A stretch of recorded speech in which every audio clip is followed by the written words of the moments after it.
Today we're going to be talking about three main protagonists in science fiction and fantasy in three different mediums: Ender Wiggin, James T. Kirk, and Lee Everett.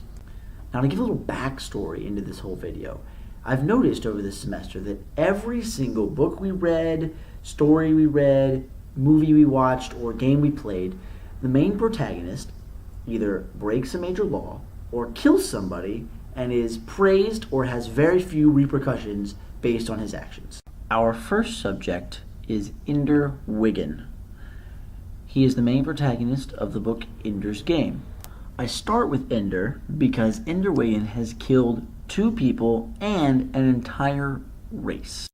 Now, in response to Ender's first murder, he is actually rewarded with acceptance into battle school based on his decision-making process as to why he killed this boy. In response to his second murder, Ender is granted time away from battle school to visit his sister Valentine. And finally, after his mass genocide, Ender is praised as a hero, given his own ship, and is allowed to traverse the universe. Now, I know what some of you are thinking. Oh, he committed these murders in self-defense, or he was a pawn by the government to commit this mass genocide. It doesn't really matter. The point is, he still faced zero repercussions at all for his actions, which is a little strange. Our second subject is James Tiberius Kirk, the main protagonist in the movies Star Trek and Star Trek II: Into Darkness. Now, Kirk breaks the number one rule in Starfleet law, which is to observe and do not disturb civilizations that have not yet achieved spaceflight.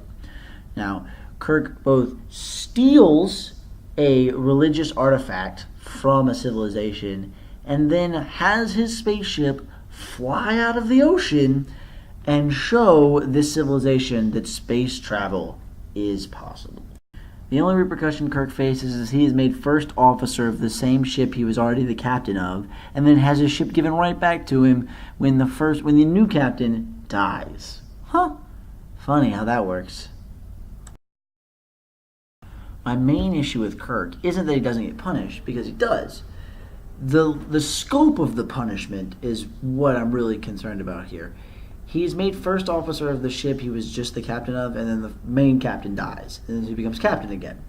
Well, then, after the whole movie ends, no one ever remembers that he broke these rules. No one ever remembers, ever again. No one brings it up. Nobody. I think that's an issue. You might need to look into that. Our final subject is Lee Everett, a professor at UGA who is also a convicted murderer. My main issue with Lee isn't what happened before the whole zombie outbreak. It's what happens after and how people treat him. Throughout the story, people praise him and or treat him positively because he is a murderer. Everyone treats him like, oh, this guy makes the hard decisions because he's killed people, which isn't really the message we probably want to be sending to kids who are probably playing this game, or anyone else who wants to read The Walking Dead. I know Lee's a good guy, but still, it's all about the message that you're trying to send with the story that you're presenting people.